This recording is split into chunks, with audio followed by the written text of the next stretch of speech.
আসসালামু আলাইকুম।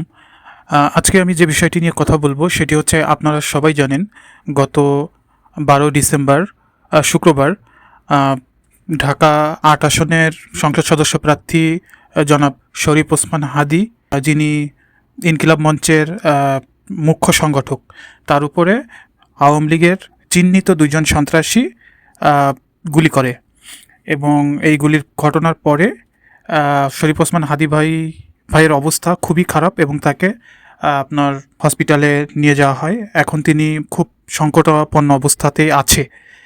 এখন কথা হচ্ছে, এই ঘটনার পরে যারা তাকে গুলি করেছিল, আহ, ফয়সাল করিম দাউদ এবং তার সহযোগী মোহাম্মদ আলমগীর হোসেন, যিনি মোটরসাইকেল চালাচ্ছিলেন, এই 2জনকে ধরার জন্য তাদের পরিচয় শনাক্ত হয় এবং এই 2জনকে ধরার জন্য পুলিশ প্রশাসন বেশ তৎপর হয়। সারা দেশবাসী এই ঘটনাটা নিয়ে অনেক চিন্তায় পড়ে যায় এবং আসামিদেরকে ধরার জন্য পুলিশ বেশ তৎপর হয়। সারা দেশবাসী এই বিষয়টা অবজারভেশনে রাখে। এখন আমি যে জন্য এই ভিডিওটা করছি সেটি হচ্ছে যে এখন যেটা শোনা যাচ্ছে যে আজকের অবধি যে খবরে, যে এই অপরাধী 2জন তারা ভারতে পালিয়ে গিয়েছেন এবং সেখানে অবস্থান করছেন। যেটা বাংলাদেশের পুলিশ তারা বলছে যে অফিসিয়ালি তারা ভারতে গেছে এমন কোনো ডকুমেন্টস বাংলাদেশের কাছে নাই। আনঅফিসিয়ালি হয়তো দালালের মাধ্যমে তারা লুকিয়ে যেতে পারে। তো যাই হোক, এক্ষেত্রে জুলকারনাইন সাইয়ের উনি একটা পোস্ট দিয়েছেন, সেখানে তিনি বলেছেন যে ওই 2জন পালিয়ে গেছে এবং একটা বিশ্বস্ত সোর্স থেকে তিনি এই তথ্যটি নিশ্চিত করেছেন এবং পরবর্তীতে ওই 2জন ভারতে পালিয়ে যেয়ে সেখানে ভারতীয় সিম কার্ডে ক্রয় করেছেন এবং তার পরিচিত কয়েকজনকে তাদের ওখানে থাকার প্রমাণপত্র হিসেবে ছবি তুলে পাঠিয়েছেন। তো তেমনই একটা ছবি এবং আপনার তাদের যে নাম্বারটা, সেটা অনুসন্ধানিক সাংবাদিক জুলকারনাইনের হাতে এসেছে, তিনি সেটা সামাজিক মাধ্যমে প্রকাশ করেছেন।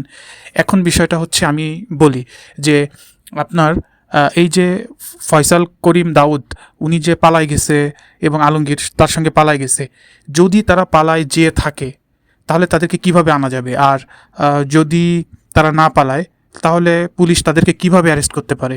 তো এক্ষেত্রে আমি যে কথাটা বলবো একটু মনোযোগ সহকারে শোনেন। প্রথম যে কাজটা করতে হবে, ফয়সাল করিম দাউদ এবং মোটরসাইকেল চালক আলমগীর হোসেন, এই 2জনের বাড়িঘর এবং স্থাবর অস্থাবর সম্পত্তি বাংলাদেশে যা আছে, প্রথমে সরকারের উচিত এই সমস্ত সম্পত্তি ক্রোক করে রাষ্ট্রায়ত্ত করা। দ্বিতীয়ত, ফয়সাল করিম এবং আলমগীরের স্ত্রী, সন্তান, পিতা মাতা, ভাই বোন, আত্মীয় স্বজন যারা আছে, তাদেরকে সবাইকে আইনের আওতায়, আইনের হেফাজতে আনা। চতুর্থ হচ্ছে, ফয়সালকে ভারতে ফুয়েল দেওয়া, অর্থাৎ বাংলাদেশ থেকে টাকা দিয়ে তাকে সহযোগিতা করার মতো যে সকল সোর্স আছে সেগুলোকে আইডেন্টিফাই করা এবং তাদের ব্যাংক অ্যাকাউন্ট জব্দ করা এবং তাদেরকে আইনের আওতায় আনা। এই কাজগুলো করতে হবে। অর্থাৎ ফয়সাল এবং আলমগীর ওইখানে এমন একটা পরিস্থিতিতে যেন পড়ে যে তার পরিবারকে নিয়েও সে টেনশনে পড়ে এবং অর্থনৈতিকভাবেও যেন সে ওখানে সমস্যায় পড়ে। তাকে এই ধরনের একটা পরিস্থিতিতে ফেলতে হবে। আর ভারতকে যে চাপটা দেওয়ার দরকার সেটা রাষ্ট্র থেকে চাপ দিবে। এই কাজটা করা যেতে পারে। পঞ্চম যে কাজটা করবে, ফয়সাল করিম এবং আলমগীরের পরিবারের আত্মীয় স্বজন, তাদের কেউ যদি বাংলাদেশের সরকারি কোনো চাকরিতে থাকে তাকে চাকরি থেকে বহিষ্কার করতে হবে এবং আইনের আওতায় আনতে হবে।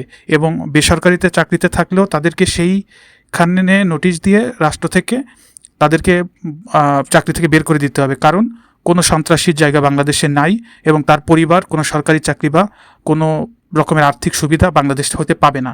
এটা করা যেতে পারে, যার ফলে কি হবে, ওই 2 সন্ত্রাসীর মধ্যে ব্যাপক মানসিক চাপ সৃষ্টি হবে এবং অর্থনৈতিক সমস্যার সৃষ্টি হবে।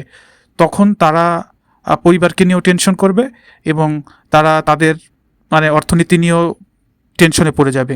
তখন তাদেরকে একটা রাস্তা বেছে নিতে হবে, হয় স্যারেন্ডার করতে হবে পরিবারকে বাঁচাইতে গেলে, হয় তাদের বাবা মা, বউ, স্ত্রী, যারা সন্তান যারা আছে তাদের মুখের দিকে তাকায় হলেও এসে স্যারেন্ডার করতে হবে, অথবা অর্থনৈতিক কারণে হলেও তাকে বাংলাদেশে আসতে হবে, যে কোনো কারণবশত।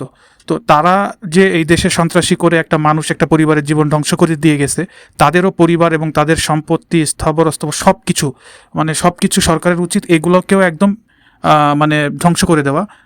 তাতে করে কি হবে যে ও যেন শান্তিতে না থাকতে পারে, এবং ওকে ওর পরিবার যে সাপোর্ট এবং সহযোগিতা করতেছে, ওর পরিবারও এর থেকে একটা শিক্ষা নেবে যে আমি একটা সন্ত্রাসী পয়দা করেছি এবং যার কারণে আজকে আমরা ভুগতেছি। তো এই বাংলাদেশ সরকার এইটা করতে পারে, এটা একটা ইউনিক বিচার, এটার মাধ্যমে বেশ প্রতিকার পাওয়া যাবে এবং এটা একটা আইন হিসেবেও চালু করতে পারে। তাতে করে বাংলাদেশে কেউ কোনো সন্ত্রাসী কর্মকাণ্ড করতে পারবে না। করলেই তার পরিবার, তার বাবা মা, আত্মীয় স্বজন যেই থাকবে তাদের সম্পত্তি সব সরকার রাষ্ট্রায়ত্ত হয়ে যাবে, তাদের স্থাবর সম্পত্তি থাকবে না, তাদের সরকারি চাকরিতে থাকবে না, বেসরকারি চাকরিতে নিয়োগ দেওয়া হবে না। যদি জেল টেল খেটে বের হয় তখন ভিক্ষা জিক্ষা যেটা খুশি সেটা করে খাবে, এরকম একটা অবস্থায় তাদেরকে আনতে হবে যারা এই সন্ত্রাসী কর্মকাণ্ড করে বেড়াচ্ছে, তাদের ক্ষেত্রে এই জিনিসটা প্রযোজ্য। দ্বিতীয়ত হচ্ছে ওসমান হাদি ভাইকে গুলি করার পরে এই আমাদের প্রবাসী এক ধরনের টোকাই আছে যারা বিদেশ থেকে বিভিন্ন ভিডিও বার্তা দিয়ে এই খুনিদেরকে সাপোর্ট দিচ্ছে যে ঠিক কাজ করেছেন, আমরাও খুশি হয়েছি। তাদের তো চেহারা দেখা যাচ্ছে, তাদের বাংলাদেশের স্থাবর অস্থাবর যত সম্পত্তি আছে সব ক্রোক করা হবে এবং তাদের আত্মীয় স্বজনকেও আইনের আওতায় আনতে হবে। আনলে তখন ওদেরও মুখ বন্ধ হয়ে যাবে, কারণ যখন কোনো মানুষকে আপনি অর্থনৈতিকভাবে দুর্বল করবেন তখন সে এমনি দুর্বল হয়ে যাবে, সে তখন তার পরিবারকে নিয়ে চিন্তা করবে, তখন আর ওই শেখ হাসিনা, শেখ মুজিব বা কোনো রাজনৈতিক দল নিয়ে চিন্তা করার টাইম থাকবে না। অর্থাৎ এদেরকে শারীরিক, মানসিক, অর্থনৈতিক বিভিন্ন রকমের চাপের মধ্যে কিন্তু সরকার এখানে বসেই ফেলতে পারে। সরকার যদি এই কাজগুলো করে ডেফিনেটলি দেখবেন উপকার হবে। কোনো সন্ত্রাসী কর্মকাণ্ড করার আগে হাজারবার চিন্তা করবে, যদি একবার করে বসে তখন সরকার এই ধরনের পদক্ষেপ নিলে সে স্যারেন্ডার করতে বাধ্য হবে, অথবা পরবর্তীতে এই উদাহরণগুলো অন্যান্য ক্ষেত্রেও যখন কেউ কোনো অন্যায় করতে যাবে তখন তার পরিবারই তাকে বাধা দিবে যে তুমি এইগুলো করা যাবে না বা এগুলো করতে পারবে না, বা কোনো রাজনৈতিক দলের সাথে তোমার যুক্ত হওয়ার দরকার নেই, অথবা রাজনীতি করবা কিন্তু কোনো রকমের মারামারি, কাউকে হত্যা বা কোনো সন্ত্রাসী কর্মকাণ্ড করতে পারবে না। এটা পরিবার থেকেও তাদের চাপ দিবে যে তোমার কারণে আমরাও ধ্বংস হব। এই ধরনের পদক্ষেপ যদি রাষ্ট্র গ্রহণ করে, আমি 100%-এ 95% গ্যারান্টি দিয়ে বলতে পারি যে আমাদের রাষ্ট্রের দুর্নীতি, অন্যায় এগুলো অনেকটা কমে আসবে, রিডিউস হবে। সন্ত্রাসী কর্মকাণ্ড এবং নেতাদের কথায় যাকে তাকে গুলি করা, যাকে তাকে হত্যা করা, এগুলো কমে আসবে, এগুলো বন্ধ হবে। এটাই আমার বলার উদ্দেশ্য ছিল। এগুলো হচ্ছে আপনারা একটু জাস্ট যদি ভিডিওটা শেয়ার করেন করে একটু, যাতে রাষ্ট্রের যারা আছে তাদের মগজে এগুলো একটু ঢুকাই দেন দয়া করে। দেখবেন এটা তো যদি কাজ না হয় তো আমি কী বলছি, এটাতে ডেফিনেটলি কাজ দিবে। তাতে করে সরকারের দৌড়ানো লাগবে না, সন্ত্রাসীরা নিজেরাই এসে স্যারেন্ডার করবে। বিদেশে বসে যারা উস্কানি দিচ্ছে ওরাও আর কিছুই করতে পারবে না, তখন ওরাও ঠান্ডা হয়ে যাবে। এই সরকার মানে আপনার ফ্যাসিবাদের দোষর যারা আছে, যারা হাদি ভাইয়ের এই গুলির ঘটনায় অনেকে ভিডিও বার্তায় খুশি দেখাচ্ছে, অনেকে বলতেছে ভালো কাজ হয়েছে, অনেকে বলতেছে যে শয়তান মরছে, রাজাকার মরছে, এই ধরনের কথা বলতেছে, এদের মুখ বন্ধ করার এইটাই উপায়। আর এই ধরনের এই টোকাইদেরকে সরকার এদের পাসপোর্ট ব্যান্ড করে এদেরকে দেশে ফিরায় এনে এদেরকে মোটামুটি জেলে ঢুকাই দেবে। এবং সরকার আরেকটা কাজ করবে যে যারা এইসব সন্ত্রাসী কর্মকাণ্ডের সাথে যুক্ত তাদের আদালতে কোনো লয়ার, আইনজীবী লড়তে পারবে না, কোনো আইনজীবী লড়তে পারবে না।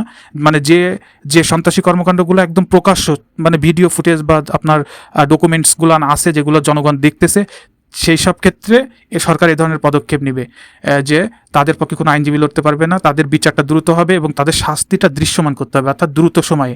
আপনার যেমন ধরেন এই যে ওসি প্রদীপ মেজর সিনহাকে হত্যা করছিল সেই কবে 3-4-5 বছর হয়ে গেছে, মৃত্যুদণ্ড অনেক আগে হয়েছে, এখনও তাকে জেলে বসায় খাওয়াচ্ছে, কেন তার মৃত্যুদণ্ডটা দেওয়া হচ্ছে না? তো এত প্রসেসিংয়ে যদি যায়, সব কাজে যদি এত লেন্ডি করে, তাহলে তো একটা রাষ্ট্র চলতে পারে না। রাষ্ট্রের এই যে সমস্যাগুলো, এইগুলোকে রাষ্ট্রের সলভ করতে হবে, একটু বুদ্ধি খাটাই করতে হবে। ঠিক আছে, আমাদের রাজনৈতিক দলগুলো সবাই অতটা ভালো না, সবাই করবে না, কিন্তু যে সরকার তাকে যদি একটু স্ট্রং হয়ে এই ধরনের সিদ্ধান্ত নেয় তাহলে আশা করি ভালো কিছু এই জাতি, এই রাষ্ট্র পাবে। ধন্যবাদ সবাইকে।